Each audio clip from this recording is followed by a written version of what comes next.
तो आज शुरुआत करते हैं इस चैप्टर से, क्रॉप प्रोडक्शन एंड मैनेजमेंट से। ठीक है ना। एक क्रॉप, यहाँ पहला अर्थ आया क्रॉप। क्रॉप का हिंदी में अर्थ होता है फसल।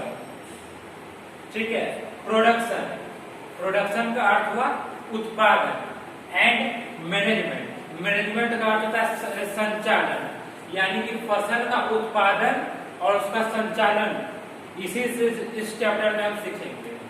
जैसे कि क्रॉप, अब हम वी आर सीबीएसई स्टूडेंट, तो हम लोग को इंग्लिश में जाना चाहिए, इंग्लिश मीडियम के बच्चे हैं।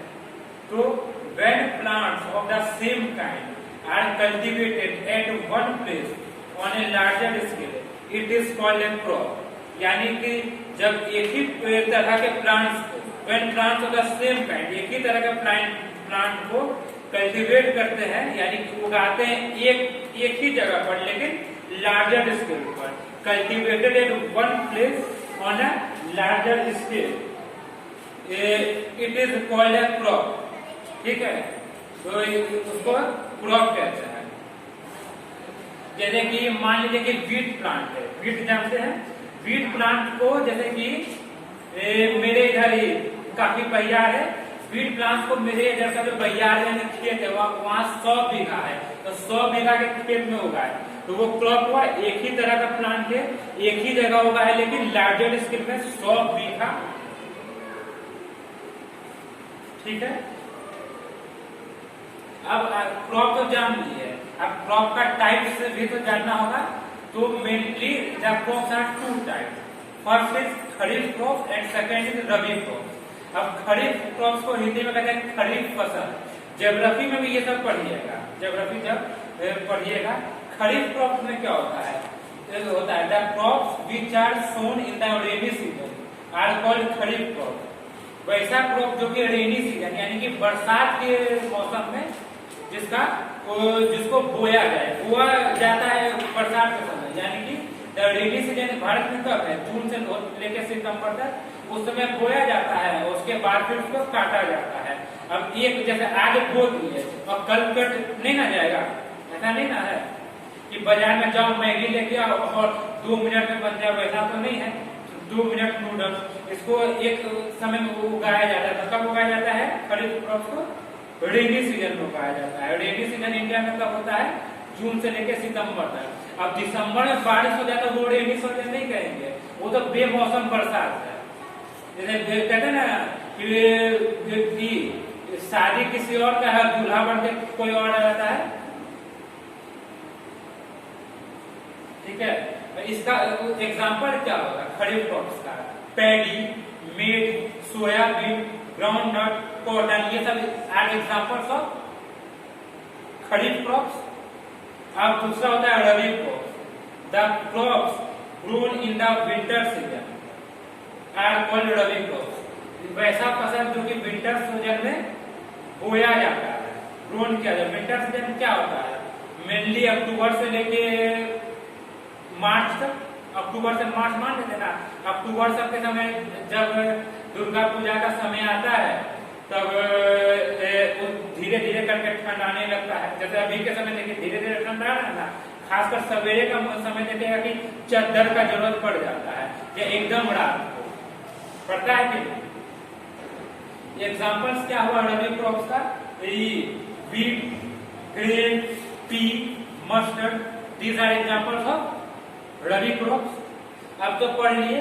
अब इसको समझना है कि basic practices of crop production. Agriculture किसको कहते हैं? कृषि। फसलों के जिस मैनेजमेंट, जिस तरह से ढंग से उगाया जाए, वही ना एग्रीकल्चर हो गया, कृषि हुआ। तो agriculture practice.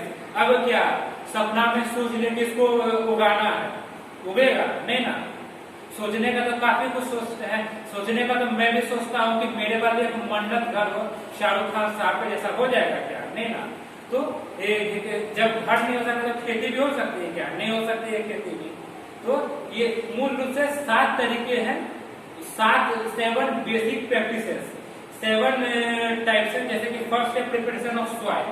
Preparation of soil का अर्थ है कि सॉइल को प्रिपेयर करना होगा। किसी भी मिट्टी पे कोई भी चीज नहीं हो सकता है। अब जैसे देखिए ये हमारा क्लासरूम है, देख रहे हैं क्लासरूम सर, तो क्लासरूम में तो यहाँ के धरती पे हम उगाना चाहेंगे ये धान, तो उग जाएगा क्या? नहीं ना उगेगा। प्रैक्टिस करना पड़ता है कि कहाँ जलोढ़ मिट्टी है, ठीक है ना, कहाँ पे अब बंजर जमीन पे, बंजर जहाँ पे कुछ उगे ही ना, कहता ना कि ये तो बंजर जमीन है। अब काली पहाड़ पे जाके हम उगाना चाहेंगे गेहूं, तो उगेगा क्या? नहीं उगेगा। उगाने का कोशिश भी कहेंगे तो कहेगा कि पागल है, छिट को पड़े क्या क्या कर रहा है। तो प्रिपरेशन ऑफ सॉइल को उस तरह से प्रिपेयर करना पड़ेगा। नहीं देखते होंगे कि पहले के जमाने में तो ये होता था, क्या कहते हैं कि बैल के द्वारा करता था। अब तो ट्रैक्टर है, ट्रैक्टर के द्वारा मिट्टी को किया जाता है। गांव सब में होता है ना खेती, अभी भी ग्राम, हमारा जो देश है वो कृषि प्रधान देश से खेती होती है। दूसरा क्या होता है,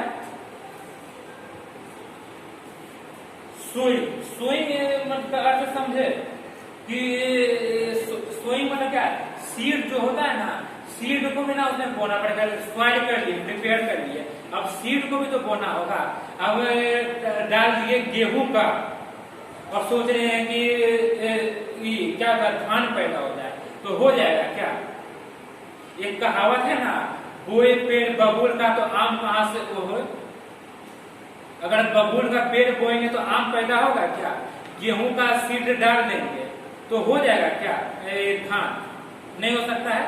तो सोइंग का अर्थ क्या होता है कि किस तरह का सीड कैसे डाले, वो मायने रखता है। थर्ड होता है adding manure and fertilizers. Manure और फर्टिलाइजर्स में थोड़ा सा अंतर होता है। मूल रूप से इसका अर्थ हुआ खाद। तो मैन्यूर जो होता है, जो नेचुरल खाद होता है ना, जैसे कि काउ डंग, गोबर, पुराने जमाने में गोबर का इस्तेमाल किया जाता है। गाय देती है गोबर, गाय वाला गोबर, भैंस का या बकरी वाला नहीं कह रहे हैं, बकरी तो गोबर देती भी नहीं, तो भेनाड़ी होता है उसका। तो गाय वाला जो होता है काउ डंग, अभी भी कुछ इलाकों में उसका यूज किया जाता है, एकदम जो ग्रामीण इलाका है। और मैन्यूर बेटर है, वो नेचुरल प्रोडक्ट रहता है, उसमें किसी तरह का कोई केमिकल्स नहीं, कोई मिलावट नहीं। फर्टिलाइजर्स क्या हुआ, ये मेन मेड जो मैन्यूर समझे, मेन मेड उसमें केमिकल उसमें डाला जाता है, वो हो गया। आमतौर पे अभी इसी का प्रयोग होता है। जैसे ट्रैक्टर का इस्तेमाल बढ़ गया है ना, ये होता है कि सुविधाजनक होता है, आसानी से मिल जाता है। अब गोबर जो ढूंढने के लिए कहाँ गौखे हम कहाँ जाए। चौथा इरिगेशन। इरिगेशन का अर्थ समझ में आता है, इरिगेशन क्या होता है? The supply of water to crops at regular intervals is called irrigation. Irrigation का अर्थ होता है हिंदी में सिंचाई। सिंचाई जरूरी है ना, जैसे पानी है, पानी को क्रॉप्स लगा दिए, एक बार धान लगा दिए सीड, पानी नहीं डालेंगे तो मर जाएगा। तुलसी का जो पौधा ही होता है, हर घर में होता है। आमतौर पर जो हिंदू धर्म के लोग हैं वो तो अपने घरों में रखते हैं, उसमें पानी नहीं डालेंगे तो मुरझाएगा ना। अड़हुल का पेड़ लगा है, वो मुरझा जाता है ना। क्यों मुरझाता है? आपके भगवान अल्लाह ये सब आते हैं क्या पानी देने? कोई नहीं, देना तो है कृषक को पानी देने के लिए ना। तब अब इसका सोर्स क्या है, इरिगेशन कैसे होगा? जो ट्यूबवेल्स के द्वारा, वेल के द्वारा, ये कुआं सबसे पानी कटा है। रिवर तो जब सिंधु घाटी सभ्यता बनी थी ना, या वैदिक सभ्यता आई थी, इतिहास में पढ़िएगा तो उस समय तो कुआं इस तरह का नहीं ना था, या ट्यूबवेल नहीं था। ट्यूबवेल के मेन वेल एकदम गए नहीं, अपने घर में खोलते हैं झरना, उस समय था क्या? नहीं, नदी किनारे खेती होती थी। नदी अभी भी कुछ जगहों पे होती है, जैसे मेरे गांव में भी, मेरा गांव खबरपुरा, वहाँ अभी भी कोला नदी करके आते हैं, कोला नदी, उसी के पानी के द्वारा तो सिंचाई किया जाता है, ठीक है ना। पांचवा है प्रोटेक्टिंग फ्रॉम वीड्स। वीड्स हुआ जो कीटाणु लगता है ना खेत में, देखते होंगे ना, कीटाणु सब भी लग जाता है, कीड़ा लग जाता है तो क्या हो जाता है प्लांट सब। कीड़ा अगर प्लांट में लग जाएगा तो क्या होगा? फसल तो बर्बाद ही ना होगी। वो वहां बचाने के लिए शुभम प्रणव दौड़ेगा क्या, या शाहरुख खान साहब दौड़ेंगे? कोई नहीं। जो खेती करने वाला था वो क्या करता है, वो मशीन लेके चलता है, प्रोटेक्ट करता है वीड्स से। वो रहता है मशीन, उसका छिड़काव कर देता है। छिड़काव जैसे कभी देखते हैं ना, यहाँ डेंगू सब का छिड़काव अपने कॉलोनी सब में नहीं करता है, वो छिड़काव करता है, सफेद सफेद तरह का पाउडर रहता है, उसी तरह का छिड़काव वो प्लांट में अपना करता है ताकि कीड़ा सब ना लगे। छठा तरीका है हार्वेस्ट।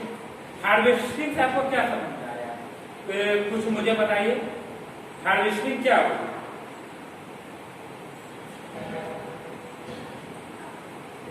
हार्वेस्टिंग का अर्थ क्या हुआ इंग्लिश में? The cutting of crop after it is mature. जब क्रॉप ये होता है, जब क्रॉप फसल तैयार हो जाती है तो उसको जो काटा जाता है वही हार्वेस्टिंग होता है। एक पुराना प्रचार आता था जिसमें सरसों का खेत दिखाया जाता था और वहीं पे उसमें वो आदमी सपना देखता था कि सरसों का खेत होगा, सर ये है, उससे फिर निकालेंगे। नहीं, पंजाब के लोगों का क्या खाना है, खाता नहीं है, सरसों का साग नाम है ना, उसमें आता है वो पंजाबी सिख आता है, बोलता है सरसों सपना में देखने से थोड़ी ना वो काटता है। कोई भी फसल लगाए तो उसको काटा भी जाएगा ना। हम बहुत पढ़ाई कर रहे हैं, एग्जाम ही ना हो, एग्जाम नहीं होगा, पता चलेगा कि हम किस लायक हैं। क्या पढ़ाई, वैसा का क्या पढ़ाई का फायदा जब एग्जाम ना हो, रिजल्ट ना है। कोई भी चीज फायदे को लेकर ना कहती है, उगा दी है 100 बीघा 100 एकड़ उगा दी है, लेकिन कुछ है ही नहीं, तो क्या फायदा? कोई फायदा नहीं। तो क्या है difference? Cutting of crop after it, हाँ मैच्योर होने पर, ये नहीं कि आज लगाए और कल जाके काट ले। मैच्योर होगा क्या? मैच्योर का समझे आप? हिंदी में कहते हैं परिपक्व। आदमी भी जब परिपक्व होता है, जैसे छोटा छोटा बच्चा ही रहता है, उस क्लास में जब जूनियर क्लास का बच्चा था, उसको दे देंगे कि बाइक चलाओ, बाइक चला लेगा क्या? नहीं, पता चलेगा कि खोल ही नहीं पाएगा। कोई जब आगे मैच्योर होता है, बड़ा तो वही खेत होता है, मैच्योर किया जाता है, ठीक है ना, तभी ना हार्वेस्ट, तभी ना काटा जाएगा। और सातवां और बेहद इंपॉर्टेंट वो होता है स्टोरेज। हमारे देश का ये दुर्भाग्य है, ये बोलने में मैं बहुत ही शर्मिंदगी महसूस कर रहा हूँ कि इस देश में फसल का जितनी बर्बादी होती है शायद ही किसी और देश में होता है। अगर कोई कहेंगे भारत लोकतांत्रिक देश है तो मैं ये भी कहूँगा कि भारत मूर्खों का भी देश है।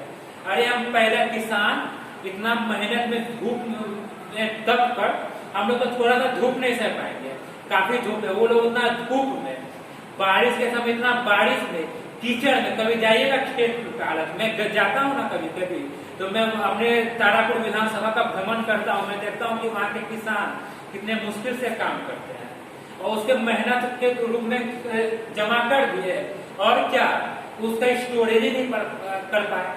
कितना क्विंटल, कितना टन इस देश में अनाज बर्बाद होता है। ये शर्मिंदगी की बात है कि नहीं? तो स्टोरेज भी करना। अब जैसे कि मैं मान लीजिए कि स्कूल में पढ़े बेंच डेस्क है, कोरोना के समय तो काफी समय स्कूल बंद रहा, बेंच को डेस्क को बाहर रोड पे फेंक देते, कोई होश हवास नहीं है, 2 महीना 3 महीना ऐसे है। बेंच डेस्क रहेगा क्या? पता चलेगा कौन लेके भाग गया, कौन लेके चला गया। ये जो बेंच डेस्क आना चाहिए, जैसे अपने घर में आटा है, आटा को सड़क किनारे रख के छोड़ दीजिएगा और खुले में छोड़ दीजिएगा, कीटाणु लग जाएगा, लगेगा ना। अनाज को भी हो जाता है, किसान पैदा करके दे देता है सरकार को, रखवाली ही नहीं कर पाती हो। और ये सिर्फ मैं एक सरकार पे दोष नहीं देता हूँ, देश की हर राज्य की हर पार्टी की सरकार ऐसी बेवकूफी करती है, हम लोग को तो शर्मिंदगी महसूस होती है। तो इस स्टोरेज को भी करना, स्टोरेज को बढ़ावा देना, ठीक है। अब आने वाले समय में अगले क्लास में आपको इस चैप्टर के बारे में बताया जाएगा विस्तार से।